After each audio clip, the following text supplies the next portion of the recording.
Dorchester's Donna Summer worked hard for her money and her fame, rising to the top of the charts with dozens of hits that are emblematic of the disco era. Broadway captured her life story in Summer, the Donna Summer musical, and it will be on tour in Boston at the Emerson Colonial Theater. And joining me now are the three women who share the role of the music icon. Brittany Smith as Diva Donna, Karis Goulage as Disco Donna, and Mary Edwards Jones as Duckling Donna. Welcome to you all. How are you today? Good. Thank you for having me. How are you doing? Brittany, I want to start with you. We meet Diva Donna first when she was at the height of her career. Why did Donna Summer decide to focus on dance music instead of other genres? You know, I don't believe that it was widely intentional. You know, I think that Donna wanted to make music. She wanted to be taken seriously as a vocalist. And of course, you know, eventually she was. I think she just wanted to create. And I think from that and from that beautiful marriage of music with Giorgio Moroder, Pete Bellotti, you know, and a host of other amazing people, you know, they created this unique sound. They jumped into this lane that wasn't, you know, widely known to be something that people of color were pioneers in, and she was, you know, and so I think that that's beautiful that she was able to tap into the disco era. But what's also even more beautiful is that she was also able to show so many other colors of her voice. She did ballads, you know, she did R&B, she did pop, and she had so many colors to her voice. So she was able to absolutely expand. And Karis, you are Disco Donna, and you start with a song that launched Summer to superstardom. What's the backstory of the song, Love to Love You, Baby? And why was this moment so significant? So actually, what a lot of people don't know is that Love to Love You was written while she was living in Germany, and while she was pursuing an acting career and a musical Hair out there, which basically started her career off. She wanted to be an actress and performer and singer. And then she wrote Love to Love You, and it basically got the word out. And then from then she flew back to LA to kind of, you know, pursue the stardom of Donna Summer that we know her to be now. And yeah. Amari, you play Duckling Donna, and that's a swing back to Summer's childhood. How did she develop a love for music, and how did her family and this Boston community influence her?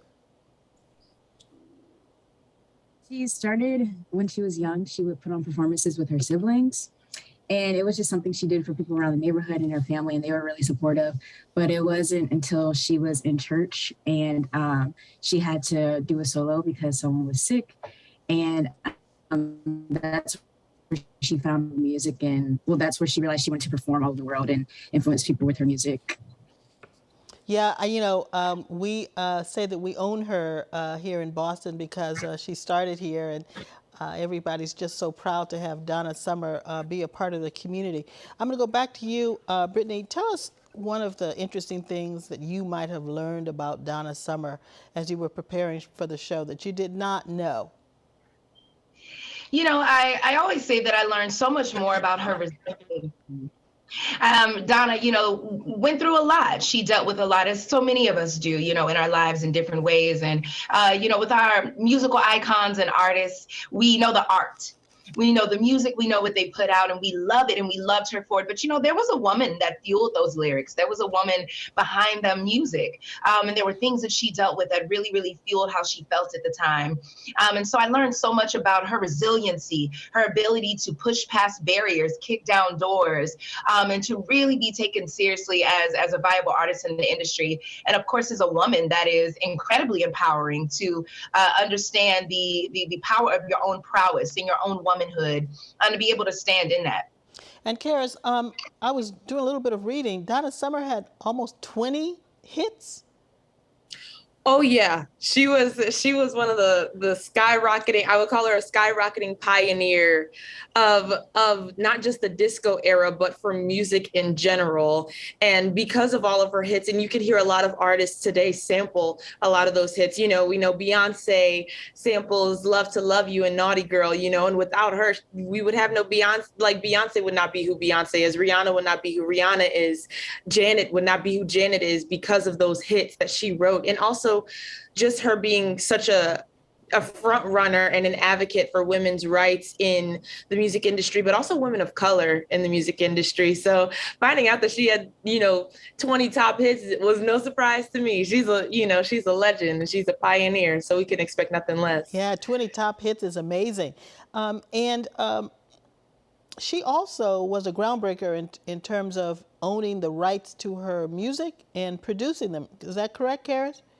Yes, that's actually one of the big arc points in the show that we grapple with, because it was such a hurdle during her career, and it was such an influential part on her womanhood and her humanity, but also in her career as a musician as well. She definitely paved the way for people to have a right to own both themselves and their artistic property. So. And let me ask Amari, as we close out the segment, what is your favorite Donna Summer song?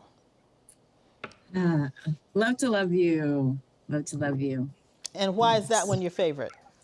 It's my favorite because that was basically like the first song I knew about from Beyonce's Naughty Girl. Okay, very good. Yes. So, ladies, I want to thank you. It takes 3 women to represent Donna Summer on stage, and I'm sure you're going to do it fabulously. We look forward to seeing it. It's called Summer. The Donna Summer Musical is at the Emerson Colonial Theater Tuesday, February 22nd through March 6th. And thanks to all of you for watching. Be sure to follow us on Facebook, Instagram, and Twitter at Cityline5. And you can follow me on Twitter at Karen Holmes Ward. Have a good afternoon.